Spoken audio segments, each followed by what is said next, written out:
Good morning, everybody. Welcome out to the Dice Tower. My name is Chris Yee, recording here from the Dice Tower, Southeast Annex. That's right.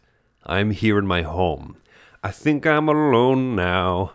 There doesn't seem to be anyone around except for Wendy, who's downstairs. But what's up, everybody? It's Chris time. My name's Chris. This is Q&A, live Q&A here from Wendy's old painting desk. We almost threw this away because this desk is literally falling apart. So if my computer comes tumbling down anytime partway through the stream, you'll know why. We're going to get rid of this. We're going to get Wendy a different little desk. We found this one for free, actually. Our neighborhood has these like bulk pickup areas. And so people leave fairly good, fairly good furniture around. We got a free bookshelf. Which is now our small game shelf from there. This is like one of those like executive L desks. That's really nice. And so it's been a really good painting desk for Wendy, but it was also kind of broken. We managed to drag it upstairs, and now it is far more broken. But it's worked well. It's definitely worked well for, painting purposes and stuff. So let's do some Q&A type stuff. Everybody's saying good morning. Thank you all. It's afternoon somewhere, and it's tomorrow somewheres, I think, right? New Zealand or something like that. Anyway, sound is good? Good. I tried to test it a few times. Oh, ignore, this is my microphone stand, because I'm trying something different with a little like, woo, wee. Yeah, I got my little Yeti here on one of these Reflecto stands. Because it's my house. Are you singing the Tommy James version or the Tiffany version? I was singing the Chris Yee version. But someone else points out, Weird Al's I Think I'm a Clone Now. Classic. Oh, Weird Al. Yes. Love for Albert Yankovic. Let's see. Michael Hansen asks, oh, yeah, that's right. I can add these to the broadcast. Boop. Have you found a house in Fort Myers yet? Yes, we are moving in a week. So by Monday of next week, we should be living full-time in Fort Myers. However, small wrinkle to that, our daughter still has to pass third grade. Our daughter has to pass third grade. And there's these tests, so we're driving back to and fro for just a little bit longer because we still own this place. So it's kind of a mess. In terms of like when do we officially live full time in Fort Myers? Sort of in a week, sort of in 2 weeks. Okay, moving on. I like this question from Bruce. If you could be fluent in any other language, what would you choose? I already speak Spanish. I learned that serving a mission from a church, so 2 years in the state of Indiana, where most people go to learn Spanish, of course. So I'm still fluent in Spanish. I would, since we go to Essen every year, I've Duolingo'd my way through a bit of German, and I have forgotten most of it because as we've gotten busy, I've not kept up on the Deutsch, as they say, como se dice Deutsch. But I know how to say, die Milch ist lecker, so I know how to say that milk is delicious. Die Katze ist meine Schwester. The cat is my sister. All the normal things that German people say. I would like to learn German for that purpose. I'd like to be able to order my doner kebab without having to stare at the... I feel bad for the people that come from Turkey, live in Germany, and have to learn German to serve doner kebab to a bunch of then, Americans who come and don't speak German, and I'm trying to speak to him in English. That's got to be... Kudos to the people at the doner kebab stand for trying to learn a third language on top of the second language. It's hats off to them, man. What was your first concert? My first concert was In Flames, back at the Huntridge Theater in Las Vegas, which has now been shut down for many years, but the building still stands, and there's always rumors every few years that they're going to bring back the Huntridge. It's such a cool venue. It's such a smaller local place, but has that history of a lot of those those types of bands, right? In Flames has never been one of the big, arena sellout kind of bands here in the United States, but the fantastic Swedish mellow death metal, melodic death metal stuff. Opening for them was, gosh, I want to say Soylent Green or someone was the name of the first band. No, it wasn't Soylent Green, was it? Because Soilwork was the second band, Chimera was the third band, and then In Flames came out, and they were supporting their Reroute to Remain album at that time. So they opened up with Cloud Connected, which has this really cool synthy intro, right? So everyone's like standing there, the house is playing some of the house music, just kind of like waiting for the band to come out. And all of a sudden you hear, it's just super loud and just pumping, and it just, everyone's like losing their mind. The band eventually comes out, and it was an amazing first concert. Super glad that it was mine. Have you listened to Hammerfall? I think I have, right? Not the Queen song, Hammer to Fall. Without the hammer to fall. That's dead on Freddie Mercury. I hope I don't get YouTube copyright struck for that. Now, Hammerfall is, are they which country are they from? I'm going to look this up really quick. Hammerfall band. I want to say that they're one of the Nordic countries, yeah. Swedish power metal. Yeah, I've listened to a little bit. Oh, they're from Gothenburg, same as In Flames. Yeah, I've listened to a little bit of them, but not enough that any tracks like jumps out to my memory. So I will. I'll add them to the list and listen a little bit more. They're in my browser history now, along with millions of other things. Bands, mostly, from Gothenburg, Sweden. Any interest in Battle Monsters launching tomorrow from Restoration Games? I've not played the original Battle Masters, but I really trust Restoration, and pretty much everything that they have done is pretty dang solid, right? They do some of the smaller little things, right? Like the Buried Treasure wasn't like a huge hit or anything. I never tried that one. But, I mean, whatever they tend to really put a lot into, they tend to crush it at. Let's see. I've learned that you, like me, love Jurassic Park. Indeed. May I ask your opinion on Dinogenics? Dinogenics is good. I think it's a very good game. It didn't stand out to me as... It didn't have as much fun and pop to it. It's one that I could try again. It seemed like a really good worker placement game. Just very good. And for me, that's kind of where it was, right? Like the theme didn't carry it through enough for me to be like, Dinosaur Park time. And I know that it might be a better game than Dinosaur Island, but Dinosaur Island has that je ne sais quoi, that little fun factor to it, which sometimes a game that is objectively a better game but lacks that little bit of fun factor is a little bit less memorable. I love Draftosaurus. That's my favorite Dinosaur Park game. So this is a question we get a lot. Notice there's not doors between the recording studio and the general area at the new studio, right? New studio is all still work in progress. We're going to put up a sound curtain, which is going to work better, I think, than a door for a few reasons. One is that that studio, as is pretty well insular. The quality of the microphones that we use, they're very directional and everything, so I'm not too worried about that. Rather than putting up a door, I don't know if you've noticed in the vlog videos, right, those behind-the-scenes stuff, but it's a very wide doorway, so it'd be strange. You'd have to do like French door, like two-door style or something like that. So a sound curtain is going to do better, one, for closing off the area, but two, for creating less bounce off and echo, because that'll absorb some of the sound anyway. So that's what we're planning on doing. That's one of the things I think this week is going to be to kind of curtain that off.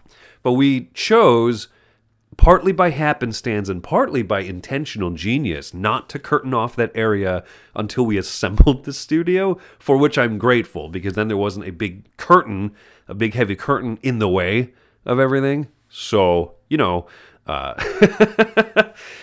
it worked out really great, and Tom hasn't seen it yet. So tomorrow he's coming back.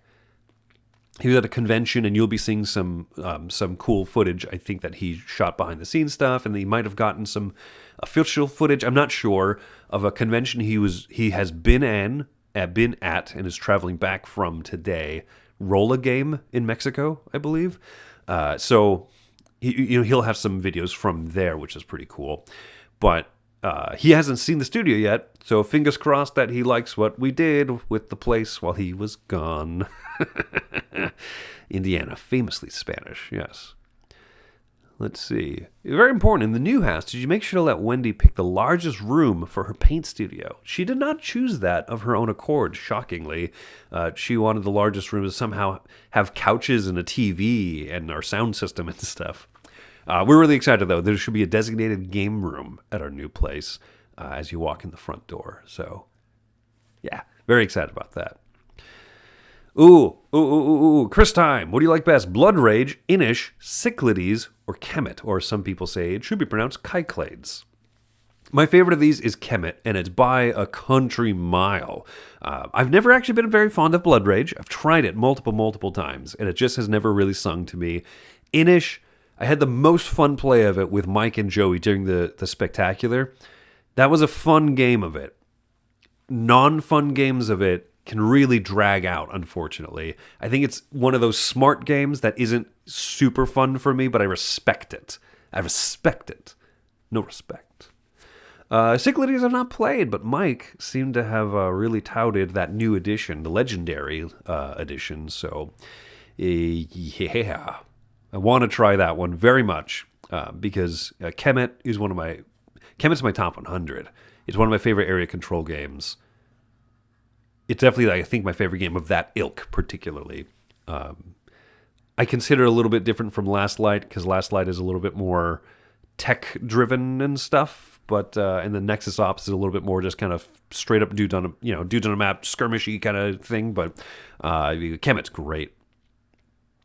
Well, they're starting to do BGA reviews. What's coming up on that front? I'm not sure. Right, that was kind of a tester video, and the Dragonheart video that I did. So it depends a little bit if, the reception to it from the audience seemed to be pretty good. So Jordan Schoenberger pointed out to me, he's like, yeah, you know what else? There's a couple of other like neat hidden gems on Board Game Arena, like Tuluva. Tuluva is one of those games that I've never been super good at, but it's an interesting puzzle, so I might take a look at that one. I think I wrote a list here somewhere of other BGA games that are like fun, kind of hidden gems that might be fun to take a look at. I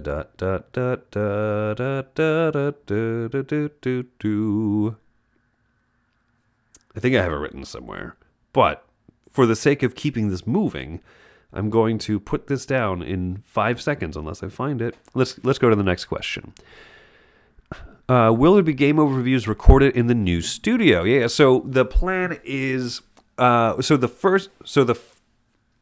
gonna have three distinct studios. I did it this way, kind of on purpose. So what you've seen mostly us assembling was going to be the top 10 studio. We call it the top 10 studio, but it's top 10 crowd surfing, the best sellers of the. We do a lot of our live streams from the talking head type stuff like this. That is not an overview studio because it doesn't have a game table in it. But the other studio that we set up concurrently, so this is Top 10 Studio. This right next to it, the reason I separated my fingers like this is because right next to it is going to be the Live Play Studio, and that's going to be the last one because that's going to be the most involved, and that's also the one that we're trying to make the most improvements on. So one of those is done, right? The other, work in progress. But what we've called the Beach Studio, the one that we can review, Z does a lot of his reviews over there, that is going to be a game table, front-facing, and top-down cameras, and that is 90%, 95% set up and ready to go. So we'll probably be doing a lot of overviews in that studio for now, and then as we get the Live Play Studio set up and ready, that'll also be able to do top-down, or like Tom likes to have kind of the camera on the side pointing down diagonally towards the table to do his overviews. So it's going to be a little different of a setup. We're using the space differently, but there will be, you'll see stuff coming up here pretty soon.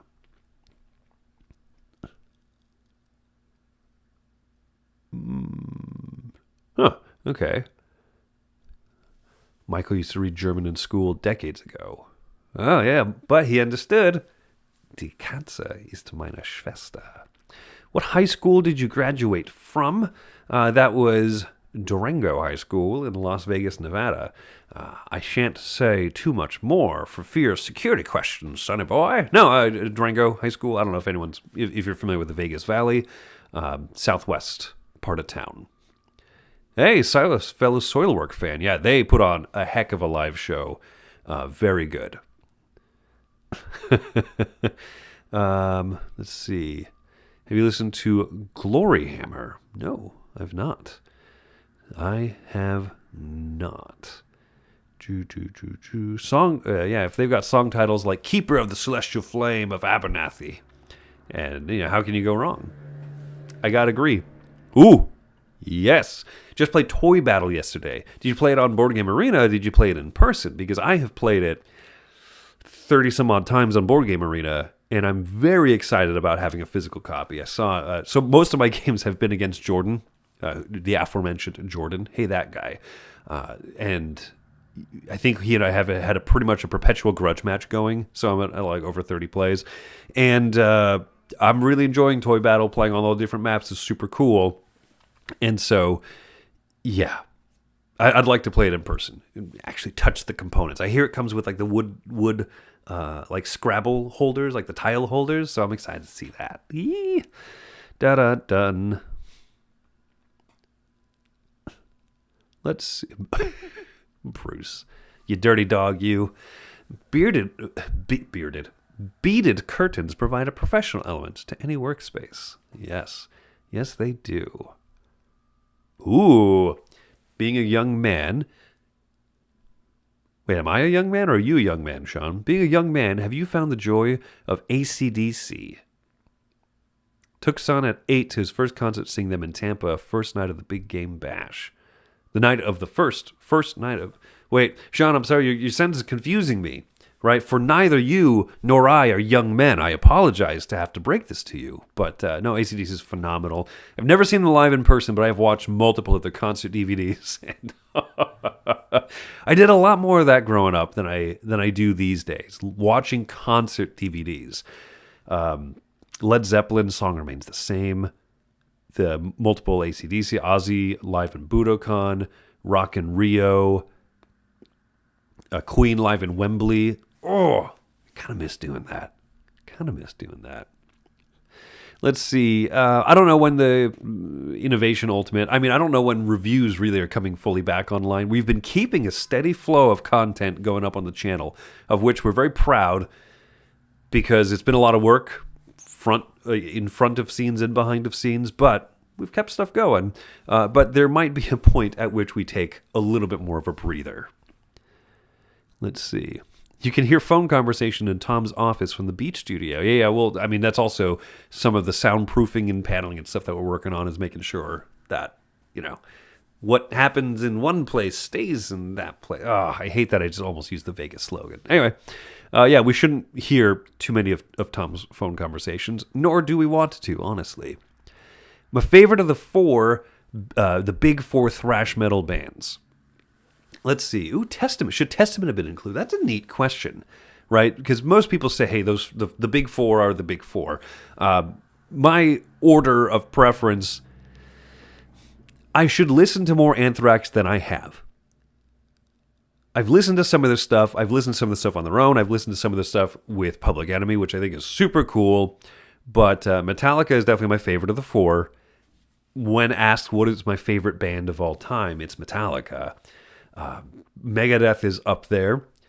Slayer's fine. I enjoy some of the Slayer stuff, and I enjoy some of Anthrax. So I'm really not sure kind of who's 3 and 4, so to speak, in there. But another name, thank you for the super chat. And yes, Metallica, my favorite band of all time. And it's funny because I've been kicking around since last week. I did that test stream of the new studio and whatnot, and we talked about the fun of maybe doing like a top 100 albums of all time. Well, I've made the list. Now it depends if I'm going to make the videos or not. But it's funny when you look at the list. In Flames is also a high contender to be one of my favorite bands of all time. To be my favorite band of all time, and Metallica are kind of like the two main contenders there. So, but I got to give it to the first love that got me into music, that really got me into playing guitar and everything, which is Metallica. People talking about the pizza that's been sitting around at the office. I was really disappointed to not have any of that pizza, but I'm glad to have helped make sure that no one else eats old, bad pizza. Tom has been helping Joey move to Homestead. Yeah, we forgot to tell Joey that we're moving to his home city. Weird, right? Oy. How am I doing with the chat? Not too far down.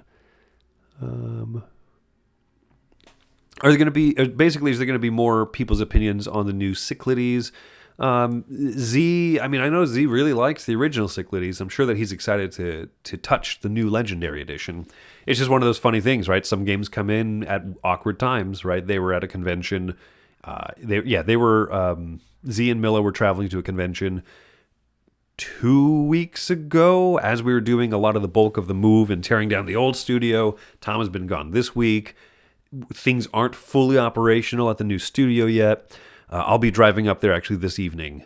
And so that way, Tom, Joey, and I will be setting up some stuff for the next few days. Z and Miller are going to kind of be back into the full swing of things because, just moving time. It's so funny how this is all working out. But like I said, we've kept up a steady stream of content.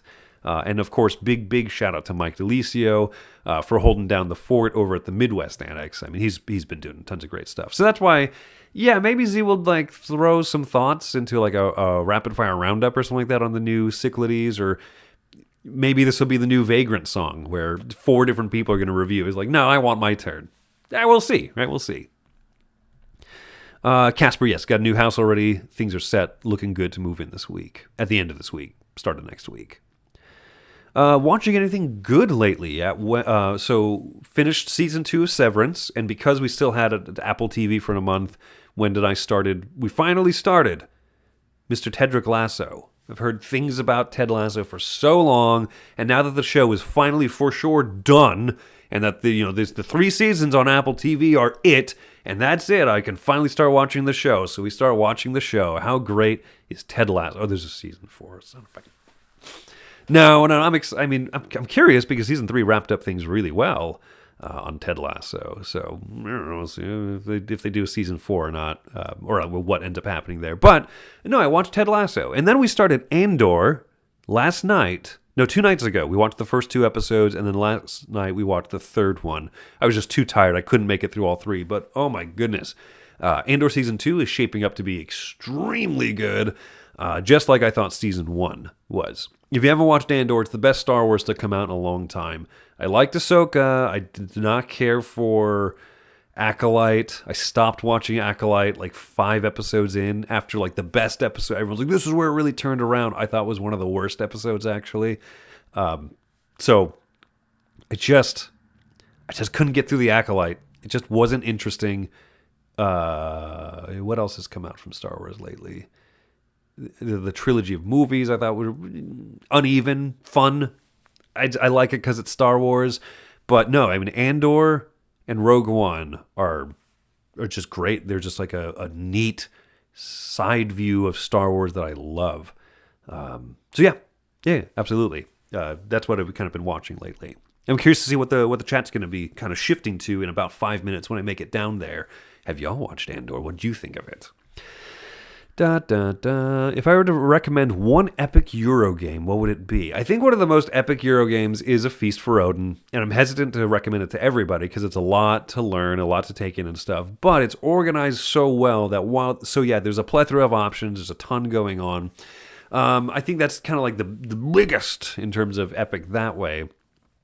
If you want a Euro game that's not afraid to also have some teeth to it, some really significant player interaction, then Mombasa or Sky Mines, the re-implementation of Mombasa from Alexander Pfister, is both, I think, like a heavier Euro. No one's going to argue that, the card play, the discard piles, the worker placement elements of it, but then also this interesting area control on the board where there's 4 corporations cutting across the map and trying to take over, and no one controls a single company, but you invest in them, right? They have like an investment track. And so people have different levels of co-investment in these different companies. And so as one company's taken over more of the moon or whatever, right, if you're playing Sky Mines, then that you can choose to either have the company that you're more invested in fight them back, or you can start investing more in the company that seems to be doing well. So I think it's both a great heavier game that's a little bit more approachable than say like a Feast for Odin and stuff, but has some real teeth to it. So that's my thoughts there. Yeah, just played Toy Battle in person. Was starting to play it on Board Game Arena. Yeah, it's really good. I'm excited to review it. I got some good thoughts on it. Is it hotter? Is it more hot in Fort Myers compared to Homestead? Every time that we've been going over there for the last month and a half, looking at homes, putting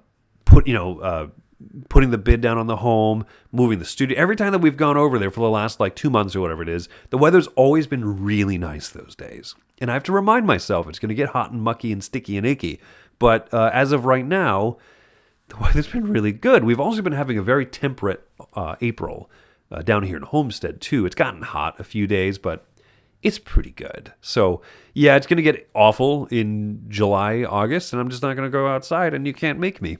But once it starts cooling down, it seems really nice over there. So, envious of the good weather, that end of the globe compared to here. I don't know where you exactly live, K.A., but yes, every time that there's like freezing death cold front, destroying all the crops, making life miserable for everybody else in Florida, we're like, ooh, it's in the lowest 70s instead of the 80s this week.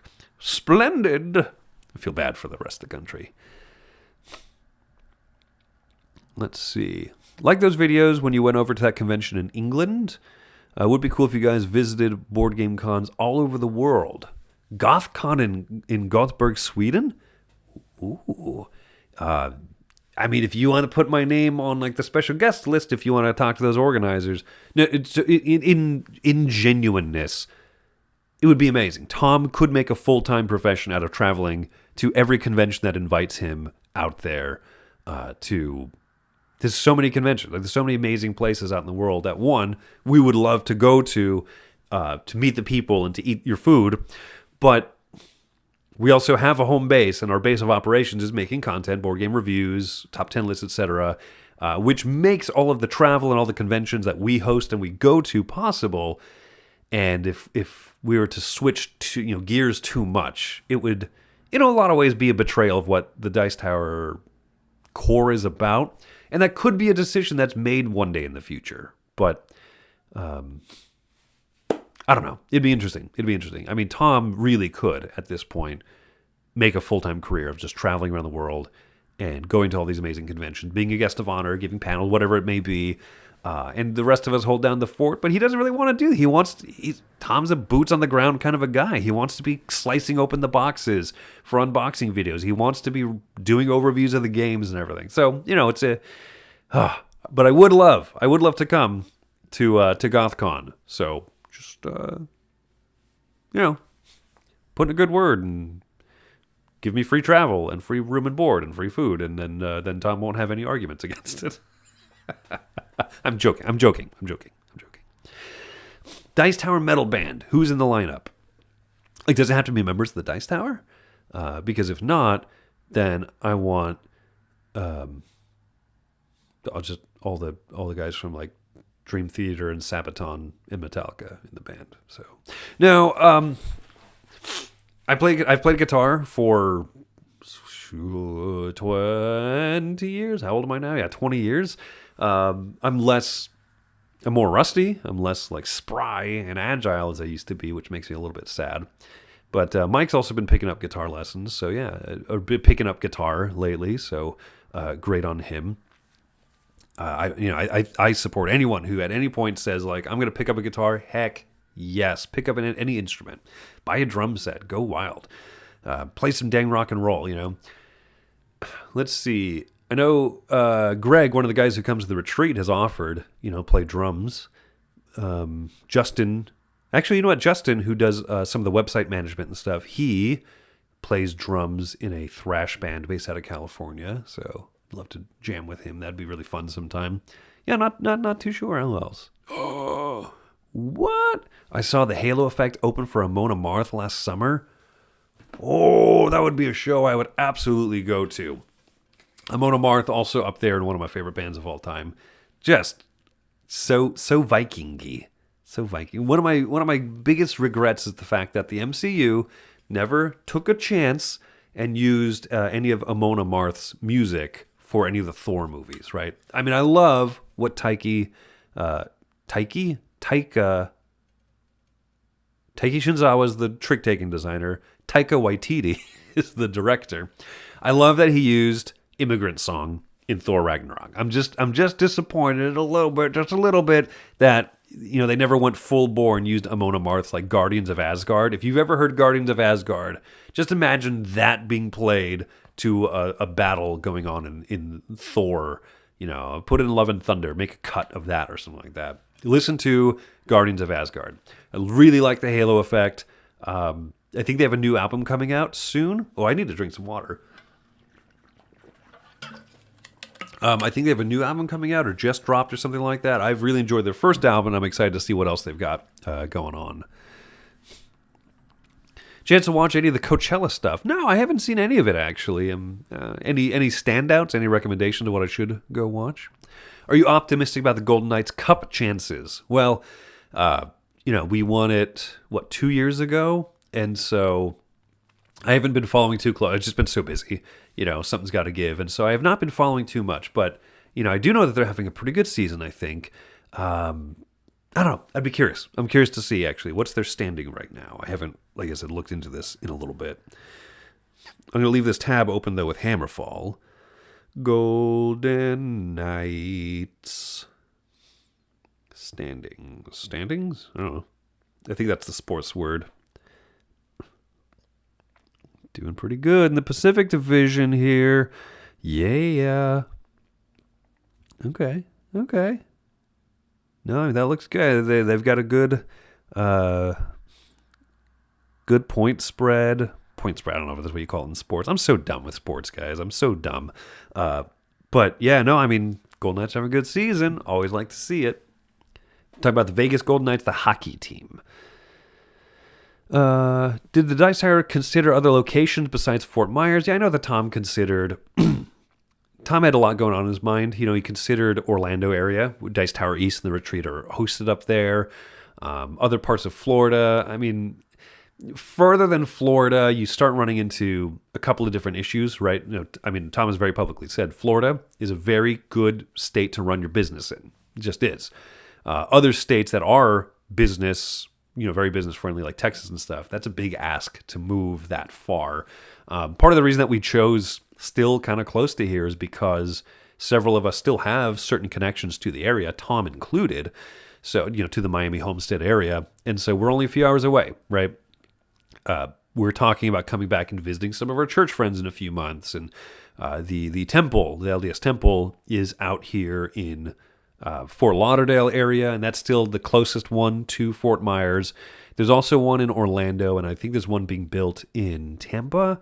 But they're all kind of like 2-ish hours away, 2 to 3 hours away. So, we'll probably come this direction and then make a trip out of it and visit old friends when we go to the temple and whatnot. So it'll be cool. It'll be fun to have an excuse to come back. Plus, I want to go back to the Keys every once in a while. We have friends who live down in the Keys from church.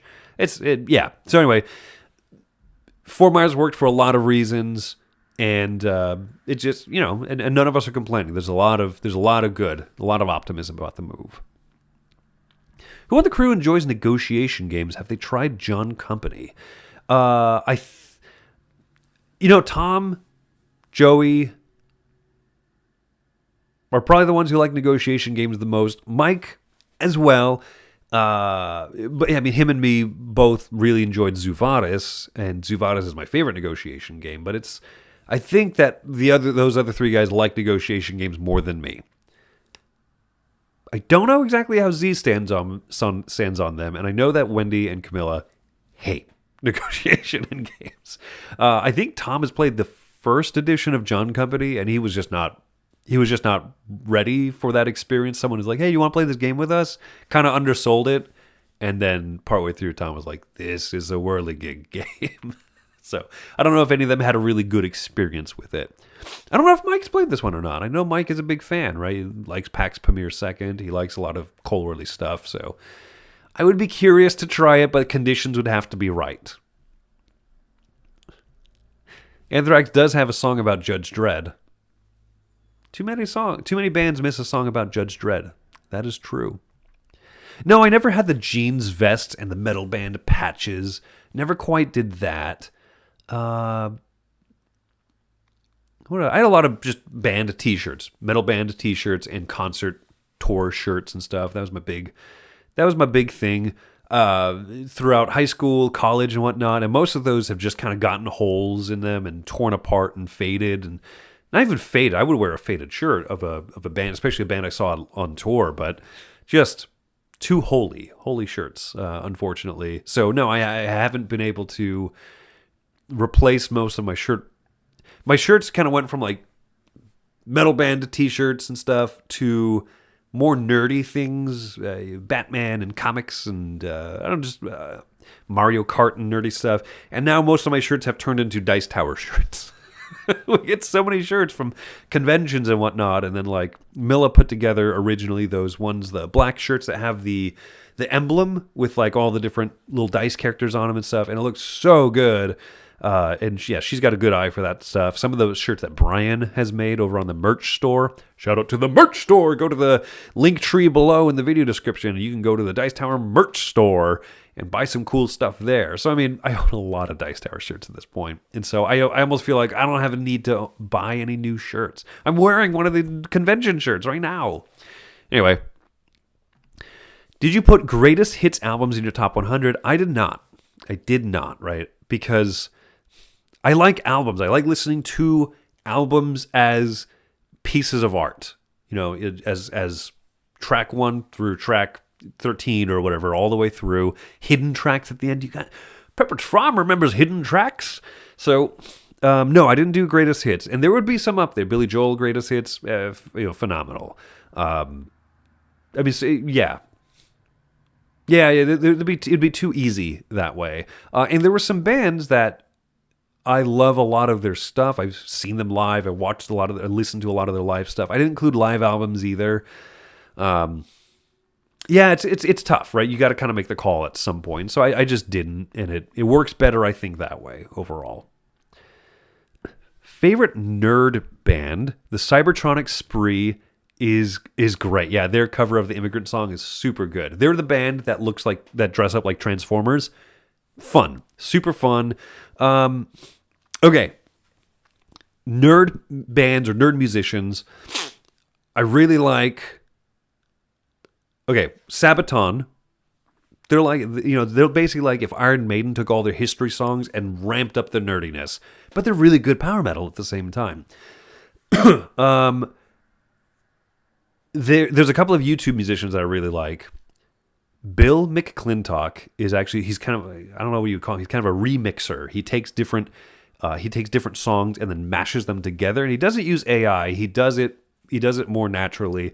I've heard some, this clever AI thing, Ozzy Osbourne singing Country Roads or whatever, and I think that stuff is, funny. It's humorous to me. It's a little soulless because it's blatantly AI. It's obvious that Ozzy never sang those words. But you do something like you take the vocals, you isolate the vocal layer from Slipknot's Sulfur, and you put it over the music track with the vocals removed of the Spice Girls Wannabe, and those tracks somehow line up organically. That is brilliant. So to me, Bill McClintock, he's like a big music nerd, and he finds these mashups that are really good. Hildegard von Blingen. She's a different type of nerd. She's a medieval and Renaissance musician. She must be a historical expert, clearly very well trained in this. But she does covers of modern songs in a medieval style. They call it bardcore. You can find plenty of bardcore on YouTube, but her singing voice is pure. So pure. She could be in like the Lord of the Rings soundtrack, pure. Just amazing vocals, and then just that clever like what if you took Holding Out for a Hero, you play it on lutes and lyres and like hand drums and whatnot. You make it sound like medieval music, and I just found out that she did a bardcore medieval version of Pink Pony Club. And her lyrical changes as well, right? She makes it sound all Renaissance, old schooly and whatnot. Her lyrics changes are just bust-a-gut laugh-worthy. Jolene, her cover of Dolly Parton's Jolene is incredible, and you should go listen to that. All right. No, I've not heard the new Templars song from Sabaton. I have this issue. It's called Getting Older, where I keep thinking like, oh yeah, like Sabaton just put out that new album. I think it's War to End All Wars. I was like, yeah, that's their newest album. They just put it out. That's one that has Christmas Truce on it, an amazing song. And Stormtroopers and all that stuff. It's a great album. And then I realized, no, that album came out probably like 2 years ago at this point. So it makes sense that they have some new music on the way. I'll have to check out the Templars song. Yes, I really enjoyed Ted Lasso. And yes, there is a season 4. Yeah, it's interesting. A lot of people say it felt meh after season 1. I could tell a little drop in quality in just some of the things like the tightness of the writing, the character motivations were a little bit off, but there was enough good that I really liked it. It took me a while to get to Andor. Oh boy, the chat has definitely kept moving on. I've not played Cyclades. I'm going to go through these a little bit quicker here. Do you know that there's a Ted Lasso game? I've seen it in Walmart. I expect nothing but the highest quality. Haven't played Thunder Road Vendetta without officially licensed 3D terrain. I didn't realize there was like officially licensed stuff.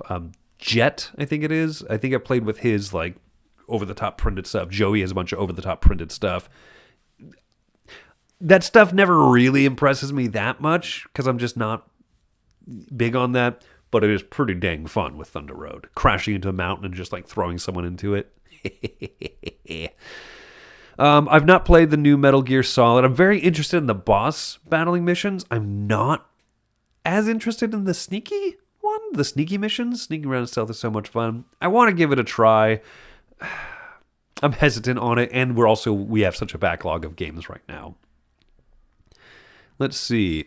Speaking of Star Wars, is there any Star Wars board game that you just didn't care about? Oh, Skeleton Crew. Skeleton Crew is also really fun. That was a great show. Do recommend it. It's Goonies in space, right? I think Andor is still the best, like the standout show. But no, Skeleton Crew you should definitely watch, especially if you, like many people, wanted to kind of wash the taste of Acolyte out of your mouth. Skeleton Crew is great. Any Star Wars games that I didn't care about? Bounty Hunters I thought was an okay card drafting game. There's going to be a lot of that stuff, right? Kind of mass market-y Star Wars game, which is good, right? But Star Wars Rivals, I'm happy because it felt mass market approachable, and yet there's a good game behind it. And I've been really, really impressed with Star Wars Unlimited. I've been going to Roy's store and buying some new booster packs and everything. Every time I go there, I'll pick up 2, 3, 4, 5 packs or something like that. I've not gotten into the whole buy an entire box. I can't justify that. But I really like this Jump to Lightspeed set with the new Star Wars Unlimited stuff. So many ships. That's the stuff of Star Wars that I really like. The Star war battling part. Jedi lightsaber, great, right? All that stuff. Smugglers and everything, good. But like space battles where it's at, man. Let's see. Did the crew pretty much have to relocate where they lived as well? Yeah, I mean, all of us are moving over there. There's no one wants to do this commute. It would be stupid to have to drive that far every week to and fro the office. Could you imagine Joey doing that for the last 2 years? I've been doing this for just a few weeks, and like, hats off to Joey, man. He's done it for the love of gaming and the love of the Dice Tower, because I couldn't do what he's been doing.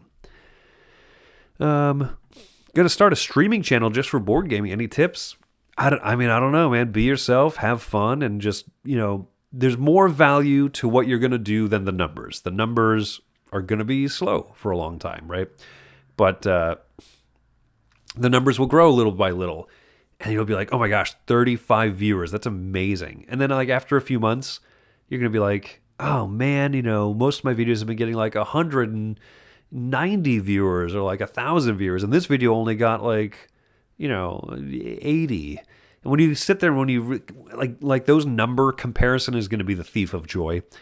If you love doing it, keep doing it. Don't do it for the numbers necessarily. That's what kept us going when did I had our own small channel before working at the Dice Tower. Let's see. Ooh. Chat jumped kind of weird.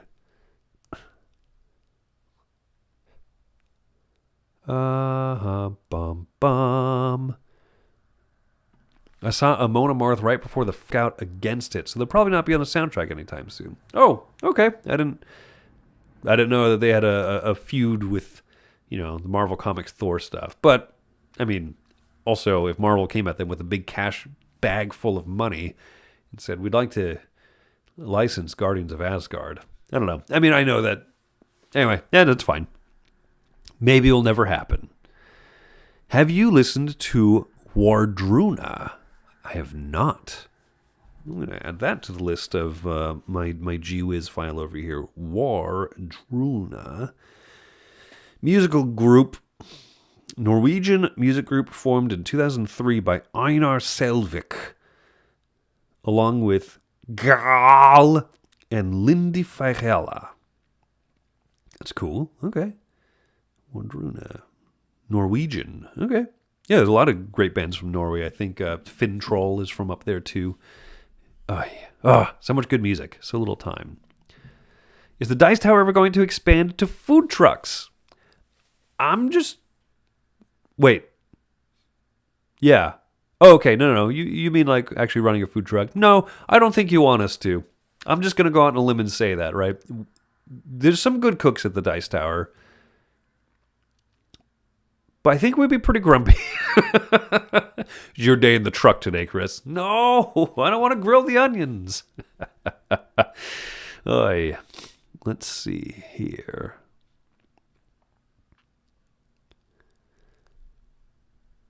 Well, let's see. That's what Tom always says. Oh, okay. I forgot to tell you at Dice Tower West about a singer named Christian Castro, a Mexican singer that is usually pop but had some great rock songs. I highly suggest No Te Vayas from El Camino del Alma. Okay. Let's see. I'm going to have a lot of tabs open. What is his name? Christian? Yeah. Christian Castro. No Te Vayas. All right. Added to the GWiz file. As a music connoisseur, ooh, look at you using Italian language like that. Do you prefer to have background music when playing board games? I'm very happy to, and I'm also very happy not to. Most of the time we play, we don't have background music. But there are certain things. The Civilization 6 video game soundtrack is one of the best pieces of music to play if you're going to play any. I can't stumble over my words well. Over any like Civ game. So recommend that. Certain games just kind of call for that mood. I think some like Eldritch Horror and that type of stuff can call for some good atmospheric music. A lot of Euro games, I suppose you could put on like traditional music of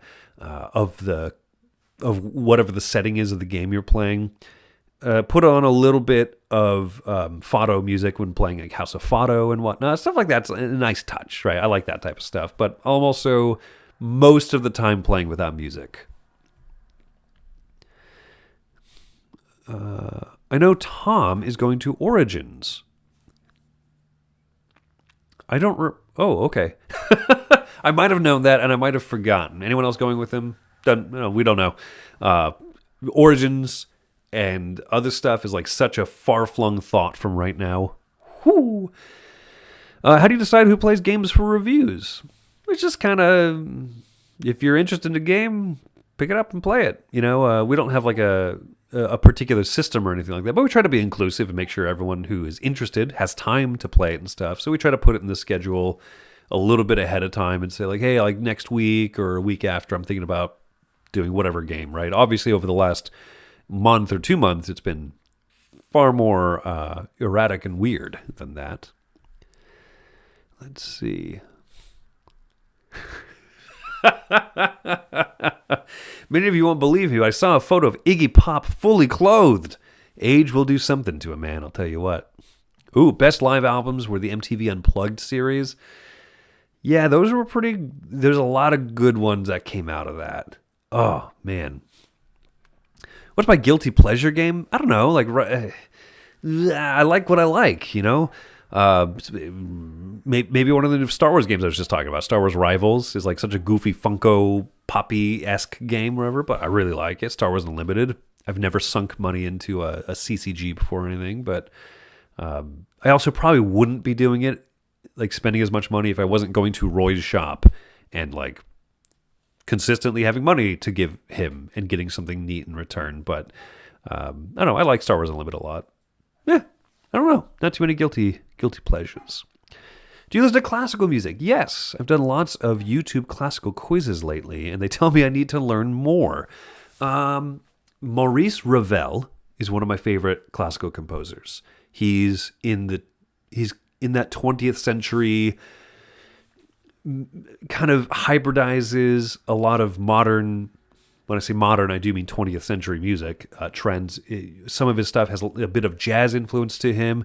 He's really good. His Piano Concerto in G is one of my favorites. I don't know. I like a lot of classical music, right? Struggling to think of too many right now on the spot for whatever reason. Oh, what about the Ned Flanders Band? Yeah, I've seen them live. Oakley Dokley. Yes, Oakley Dokley are... I've seen them live along with Mac Sabbath, the Black Sabbath McDonald's themed cover band, and Metalachi. Yes. Classic rock and heavy metal songs played by a mariachi band. So good. Let's see. Oh, yeah, good. I'm glad you get to check out Hildegard von Blingen. Not Sabaton, T-O-N, Sabaton is the band to check out. You should check out the Jolly Rogers. They're a fantastic pirate nerd band local to you. Where's local? I'm curious about that.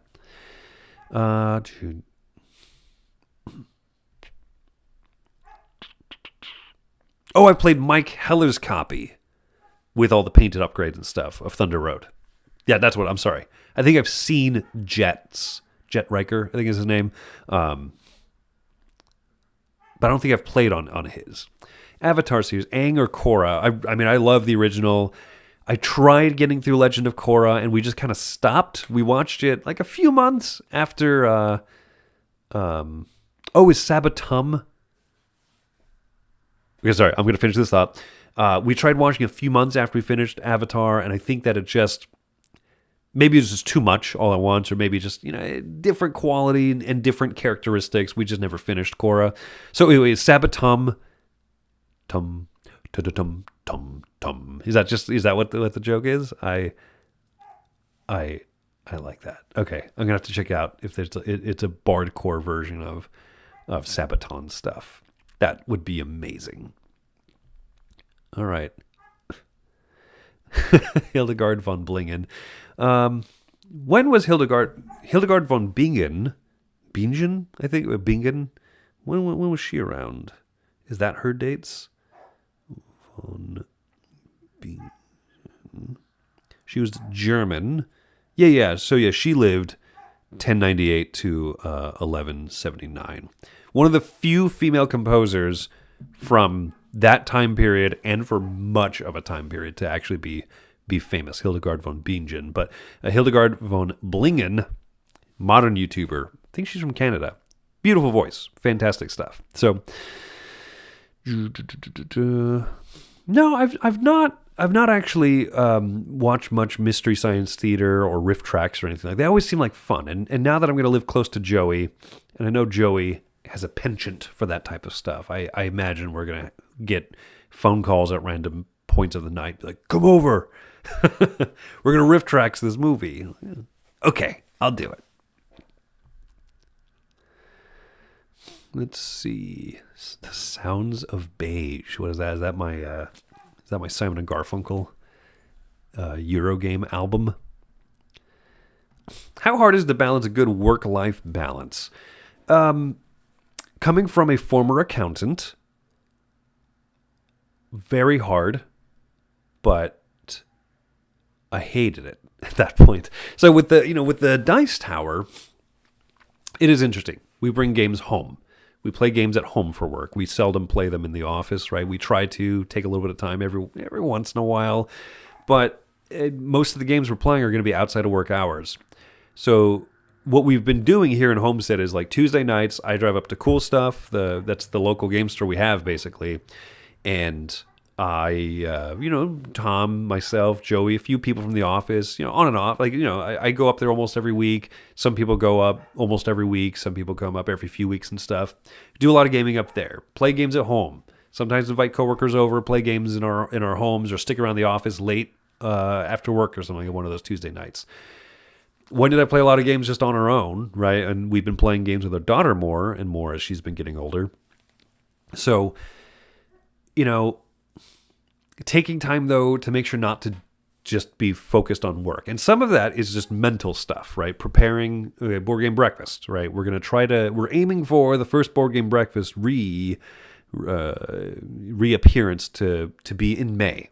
And so that's stuff that's on my mind as I'm at home. And so part of it is just trying to, some of it is just trying to be mindful. Live in the moment, right? I'm hanging out with my kiddo.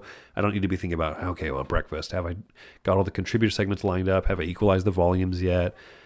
What old school game are we going to talk about? Just, being in the moment and enjoying as we're hanging out as a family and making time for it. So I would say it's been easier with this job, even though I've been taking more work home, but I've been taking more work home intentionally, so to speak, because I enjoy it and it's fun. But, that was one of those things I had to learn, I guess, with that very demanding accounting job that I had, was just how to handle being gone, traveling for work and whatnot. We've been traveling for work, and I will be traveling, like I said, at the end of today. I'll be driving up to Fort Myers to be up there for a few days before I come back. My daughter's going to miss me, and there's a lot of stresses about the home and moving and stuff. But just taking best advantage of the time that we do have, because we have plenty of time together, and pointing that out and just making a concerted effort for that. So, yeah, I've been very happy that we've been able to have good work-life balance, with a Dice Tower job. And sometimes, I want to play more games than Wendy or my daughter, and that's fine. I just don't have to, And then other times, Wendy's also fine. If she's like, you know what, go take a Saturday, go hang out with some of the people from the office and play extra games and whatnot, or I'll take a day at home and she can go do that and stuff. So, I don't know. Pointless ramblings, I think, to that one. We have decently good work-life balance. I like it. Do you think a Blockbuster for board games would work? Oh, the headache of the missing pieces and everything. That's almost what a convention library is, and I do mean that. I think the better option is a board game cafe. I loved the Meepleville Board Game Cafe when we lived back in Vegas, and if we ever had something like that nearby, I would go to that again, because I loved that type of model of play the games there, less likely to lose the pieces or people hold on to them for too long or whatever. But just, I think that's kind of the best model rather than the take home. Now, one of my favorite game stores back in Vegas, Little Shop of Magic, it was the first game store that we ever went to. I have a lot of affinity for that. They had a good sized selection of rental games. You could take them home for a day or two and then bring them back. And it would cost $5 or $10 or something like that for the weekend or something. And if you bought that game that you rented, then you got that $5 or $10 towards the price of the game. So it was that's how they sold us on Eldritch Horror. We got to play it all weekend. And then we came back and said, yeah, we want it. Or we could have just had it, just had that weekend for the $10 and been perfectly content. But no, we wanted to own it. So I think something like that in a game store is a great idea. And game stores, it's a bit of an investment. It's a bit of risk, but I think that it could be a very good one if you build up that community and have that understanding, right? I mean, imagine renting Marvel Champions. Imagine how good of a financial investment that would be as a game store to have a copy that people could go home, play, and be like, okay, I'll buy every hero and every villain.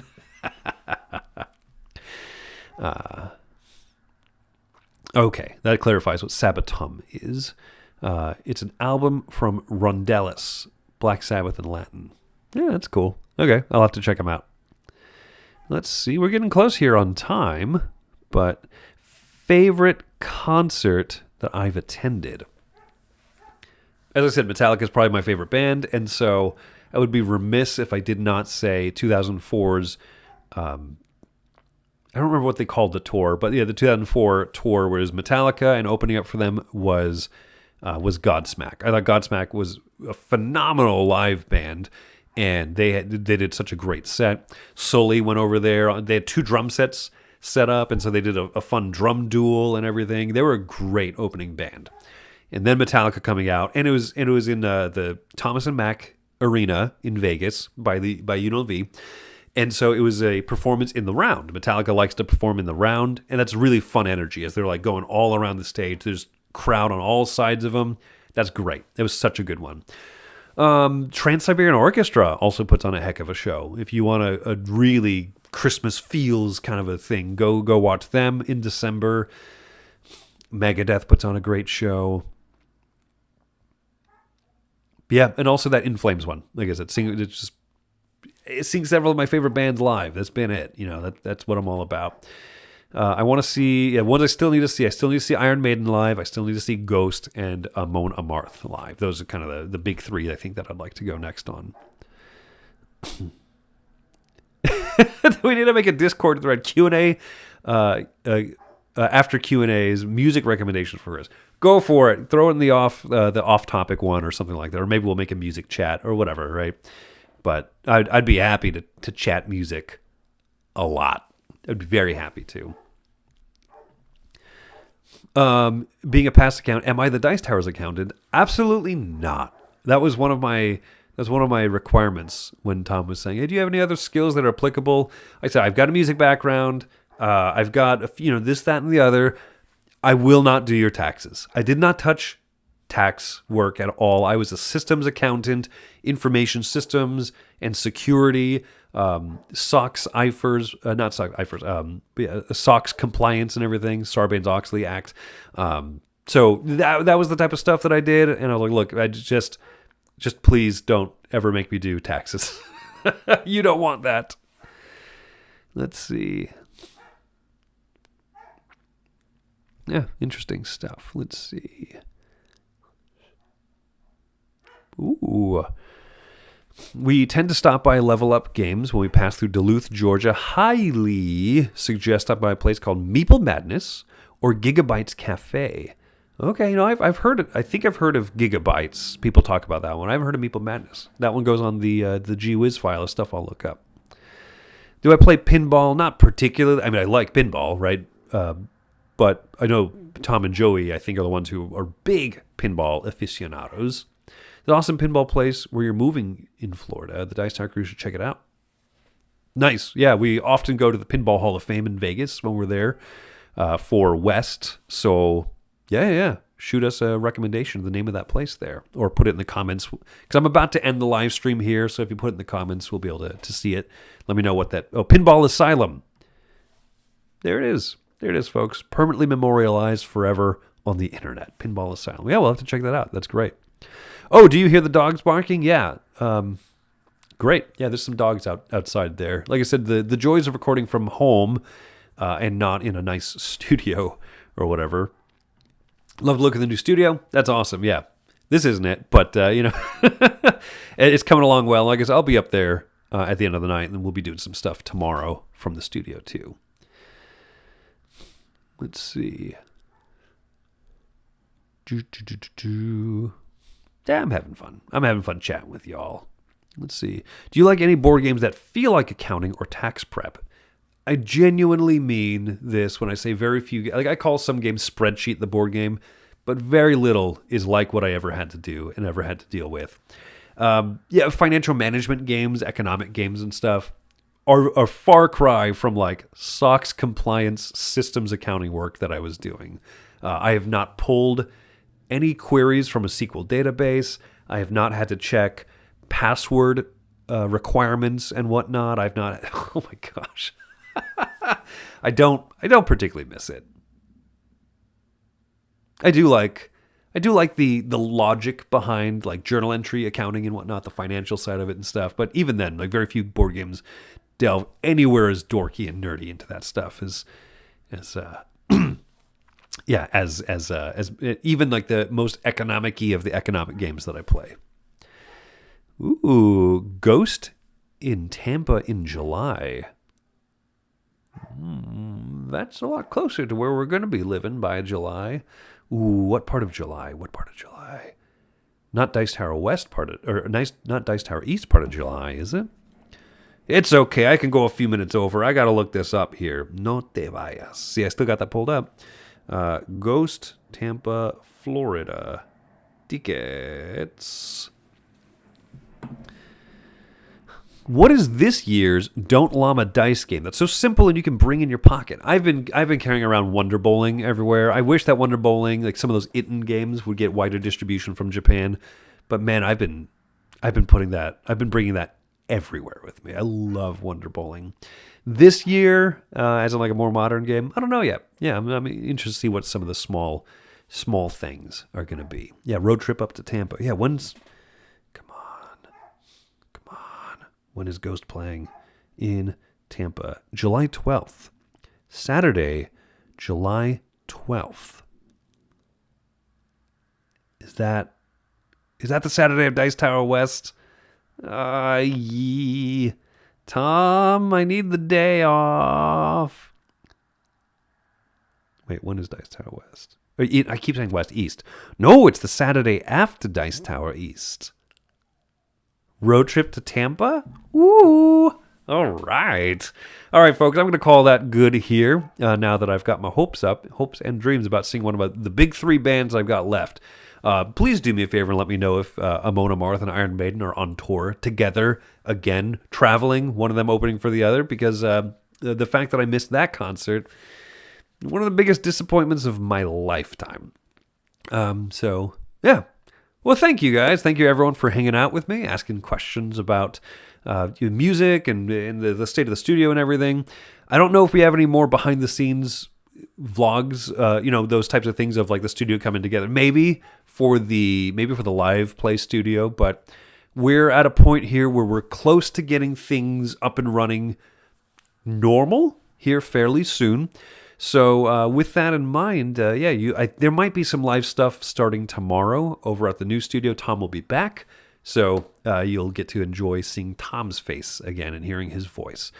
Thank you all. Thank you for the moderators. A big shout out. Yeah, thanks to the mods who help us so much over here on the Discord channel, on the Facebook group, everywhere that you can connect and hang out with us. Go to the link tree below if you want to look at any of the Dice Tower merch like we talked about, if you want to join the Discord or any of that stuff. I'm very active on the Discord. Thank you guys, everybody, for coming out to this Q&A here. I'm going to go ahead and end this. I have been live this whole time, right? That'd be a bummer to find out that this was all just a dream.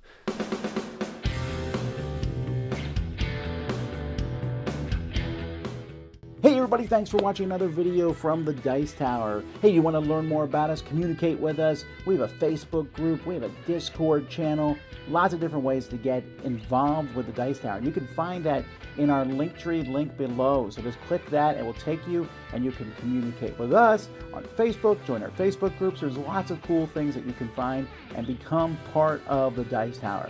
Thanks so much for watching. I'm Tom Bassel.